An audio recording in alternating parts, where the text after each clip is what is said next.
So it's been 1 year since I purchased the Canon 5D Mark IV, and I've taken tens of thousands of photos with it in 2022. 2022 also was a pretty big year for me.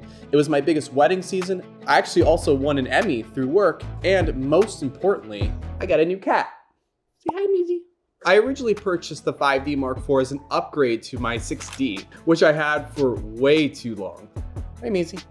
With the 5D this year, I shot weddings, engagements, family photos, travel photography. It was definitely my biggest photography year yet. Back in April, and yes, I know, it's been a really long time, I've been busy. I made a video about what I liked and what I did not like about this camera. And since then, I've had a lot of time to get to know the good, the bad, and the ugly of the 5D Mark IV. So here's an honest 1-year review of one of the last best DSLRs on the market. So initially when I started shooting with this camera, I had some mixed feelings about it. I also own a Canon R6 that I had been using a lot at the time. It's what I'm filming this video on right now. And when I use the 5D in practice, there's obviously some functional and aesthetic differences between those two cameras. The screen doesn't flip out and it's not as high quality. The shutter, while really good and really fast, isn't an electronic shutter. The build is bulkier than mirrorless cameras, and it really doesn't have any exciting additions. So like, did I cheap out? Did I make a bad decision? It wasn't until I actually started shooting jobs with this camera when I really understood why it was special. The pictures that I've shot this year have just turned out amazing, and it's almost effortless to do so with this camera. During my Greece vacation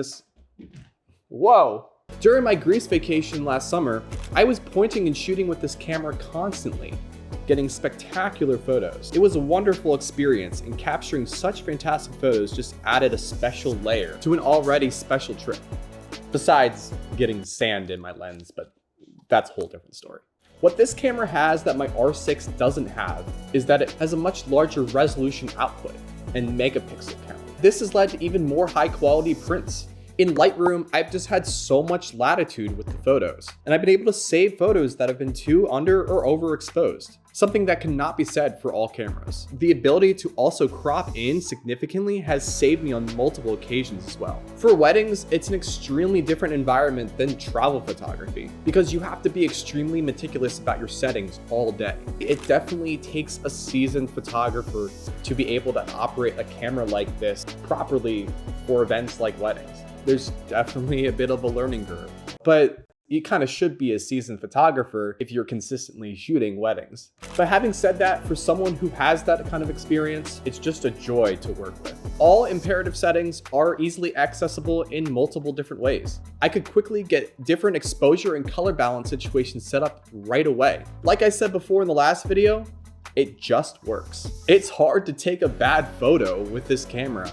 And if you do, it's really user error at that point. It might be bulkier than mirrorless cameras, but it's a familiar feeling for someone who's used to shooting with DSLRs. It just feels like you're working with a seriously professional camera. And you are. One of my favorite parts of this camera has been the dual card slots. It's really been a lifesaver for me in weddings. Weddings can be super hectic sometimes. And one, knowing that you have a backup of all your photos, and two, knowing you have a second card in the camera in case one fills up is a really good feeling. What I would recommend is that your backup card is larger than your primary card that you're shooting on, just in case you run out of space on your primary card and you're not in a situation where you can immediately change a card, like during a wedding ceremony, which totally didn't happen to me. Again, lifesaver. One thing I will say about cards though is you will need a lot of them. For weddings, I bring 4 64GB CF cards and 2 128 SD backup cards, and a couple of backup SD cards just in case. When shooting in RAW, as you should, each file could be 30 to 40 megabytes, which is much larger than any camera that I've worked with in the past. When having to store this data and backing up twice, like you should, ideally one on the cloud, it can get a little costly and data intensive. Luckily, as someone who already works with video a lot, I have ample hard drive space. Now, speaking of video, you may be wondering if this is a good primary video camera to use, like the 5Ds in the past. And in my experience, that answer is a resounding no. in most cases. I really had very limited use of this as a primary video camera. From the few times I've used it, it's been a mixed experience. The camera can only shoot 4K on high-speed CF cards without having to stop recording after every few minutes. The file sizes are massive, and the playback was nearly impossible in Premiere without having to transcode it and take up even more drive space. Now, to be fair, I did not spend a lot of time testing all the recording specs in this camera. I also don't have C-Log installed in this camera, so I don't have that added benefit. I stand by my previous video in saying that this camera exists in a world where there are much better video alternatives. The only reason you should use this camera as a primary video camera is if you're already a photographer and you already have this camera and you're looking to learn video. Because then you already have a camera that can shoot video, shoot basic cinematography with it until you're ready to upgrade. So now that a year has passed and the worries of buyer's remorse have been calmed, would I have made the same purchase knowing what I know now? Maybe not. Yes, I'm serious. Well, I'm extremely happy with my purchase and it's done a tremendous job for me this year. I'm actually not completely out of the buyer's remorse woods. I'm definitely happy with it. But I do wonder sometimes if I should have spent a little bit more money and bought a Canon R5 or the R5C. To be honest, that was the camera I was eyeing for this purchase. But delays in its production, it being on back order forever, it's clear it wasn't going to be an option for me that year. The reality is, at the time, I just needed a new camera for photography that year. And I went with what I viewed as a reliable choice. And it was.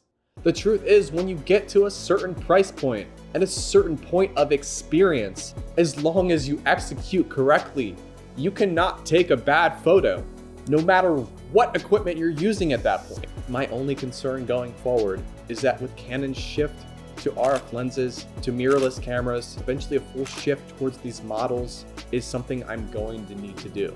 However, today is not that day. Would I still recommend this a year later? Yes, under certain conditions. If you already own EF lenses, if you already have a lower level DSLR, this is a great upgrade. If you're looking to make your first camera purchase, you may want to consider going straight to mirrorless cameras. And for the record, it doesn't have to be Canon either. I just typically go with Canon because that's what I started with, and I never really had a reason to switch. If you've already made the investment to go into mirrorless cameras and RF lenses, there's no reason to go back. It's very easy to overthink these decisions, and clearly I do this a lot. But between your talent, your experience, and your equipment, if you can get the job done and get it done well, that's all that matters at the end.